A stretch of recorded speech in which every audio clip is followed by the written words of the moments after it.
Vivimos en un mundo complejo. La naturaleza, las sociedades, algunas de nuestras creaciones artificiales son sistemas formados por infinidad de elementos interactuando entre sí de forma aparentemente caótica e impredecible. Pero, ¿puede haber algún orden, algunas leyes que regulen estos sistemas a una escala global? Ninguna hormiga sabe cómo se construye un hormiguero, pero todo el enjambre posee una inteligencia colectiva que le permite saber el mejor lugar donde construir un túnel. Nuestra consciencia no está localizada en ninguna zona del cerebro, sino que emerge de todo el conjunto de conexiones neuronales. Sin que nadie las dirija, miles de luciérnagas sincronizan sus luces según las mismas leyes de los sistemas autoorganizados que siguen las células del corazón para batir al unísono. Los insectos sociales, el conocimiento del cerebro, los ecosistemas, el crecimiento de las ciudades, Internet, la evolución de las especies. Estamos rodeados de ejemplos que nos fuerzan a cambiar la forma de observar el mundo. Lo importante ya no es estudiar las partes que forman un sistema complejo, sino las interacciones entre todos sus elementos y las redes que forman. Solo desde esta perspectiva lograremos entender que el todo es más que la suma de las partes.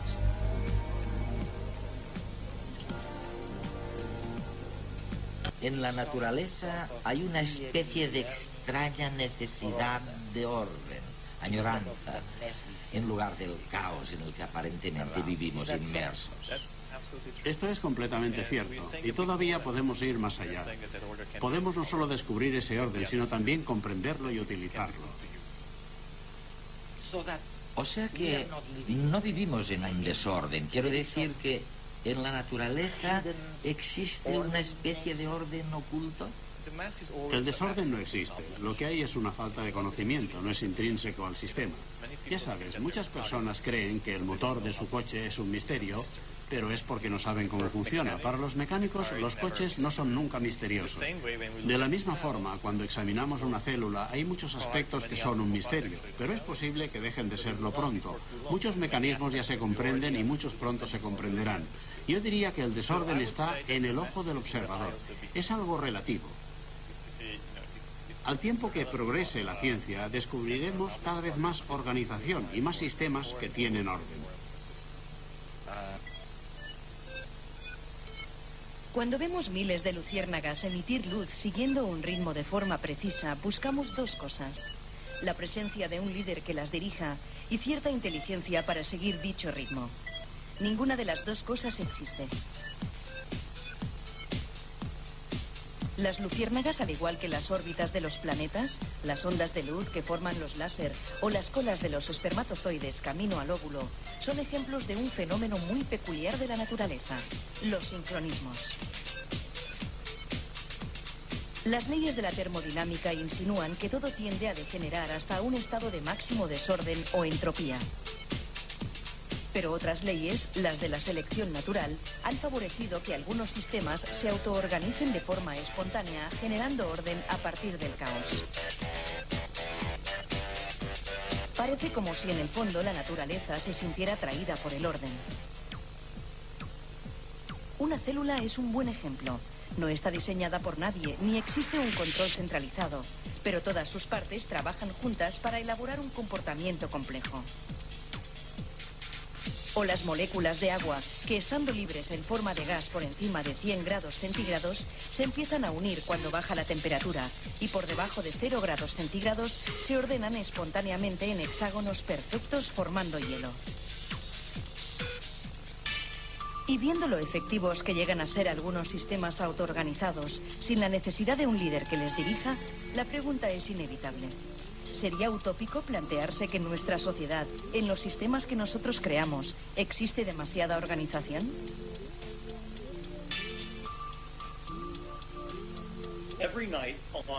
Cada noche, en los ríos de Tailandia que llevan al mar,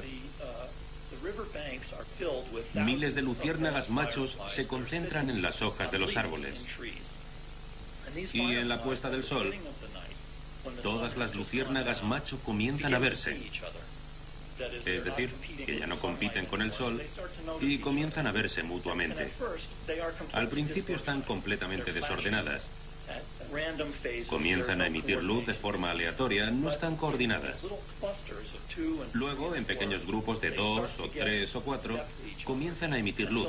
Y después de una hora, no es instantáneo, todo 1,5 kilómetros de la orilla del río se cubre de árboles con estos insectos emitiendo luz a la vez. Lo sorprendente es que hasta cierto punto lo entendemos. Lo que sucede es que una luciérnaga no solo emite luz, sino que también puede ver.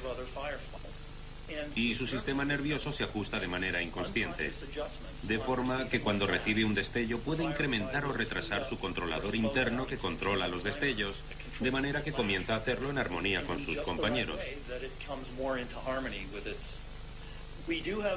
Tenemos unos ciclos circadianos de los que todos somos conscientes. Es posible despertarse cada día a la misma hora sin necesidad de utilizar el despertador, porque hay algo en el cuerpo que dice la hora que es. La pregunta es muy buena, ¿dónde está?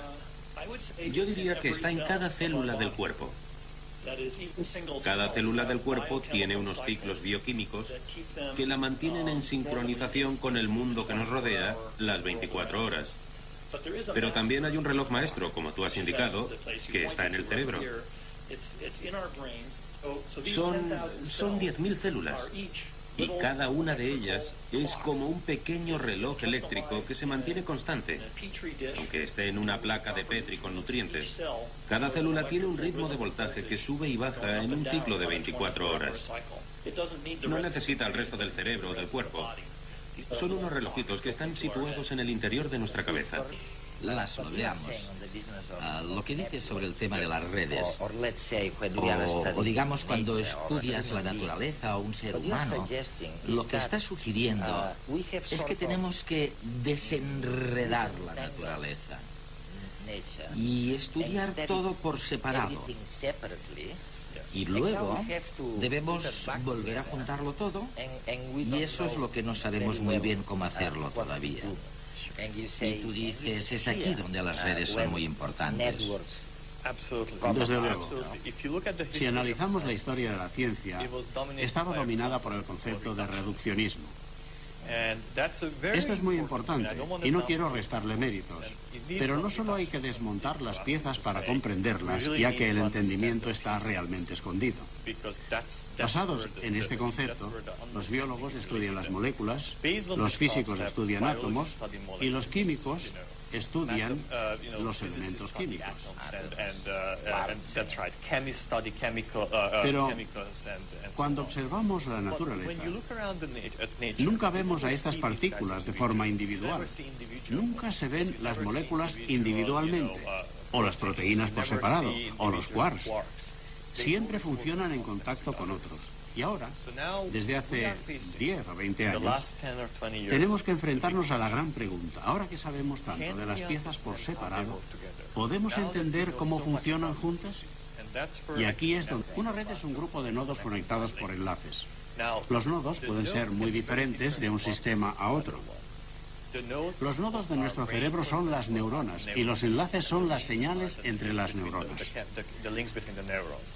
Los nodos de la World Wide Web son las páginas de la web y los enlaces son los URL, que son los sitios en los que se puede clicar e ir de una página a otra.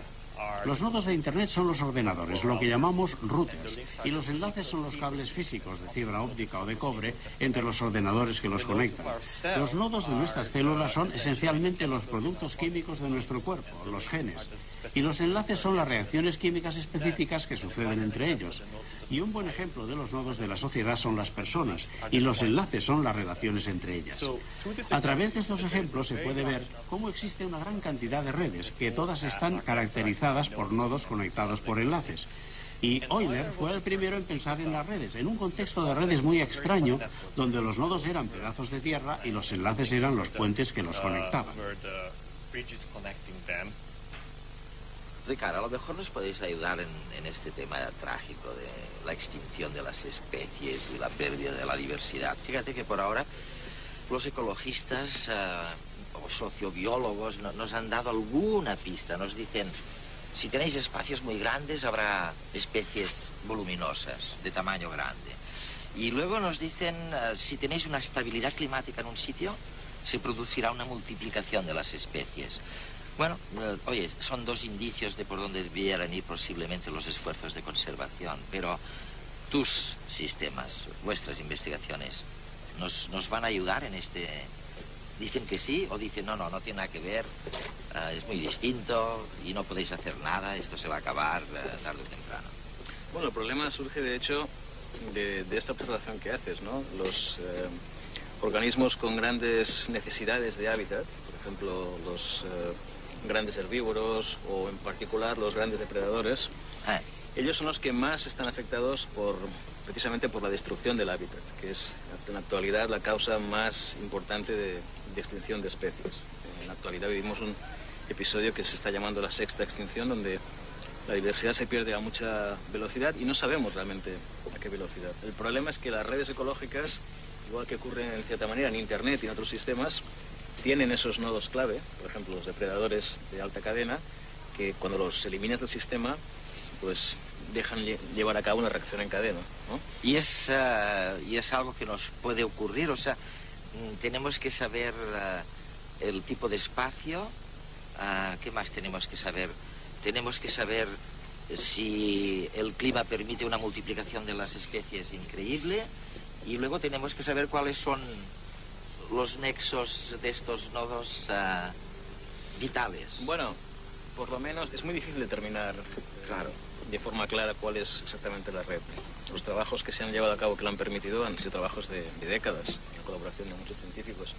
Pero lo que sí hemos visto es que comparando redes de lugares muy distintos hay propiedades que son muy universales y eso nos hace pensar que las redes van a ser las mismas en cualquier ecosistema.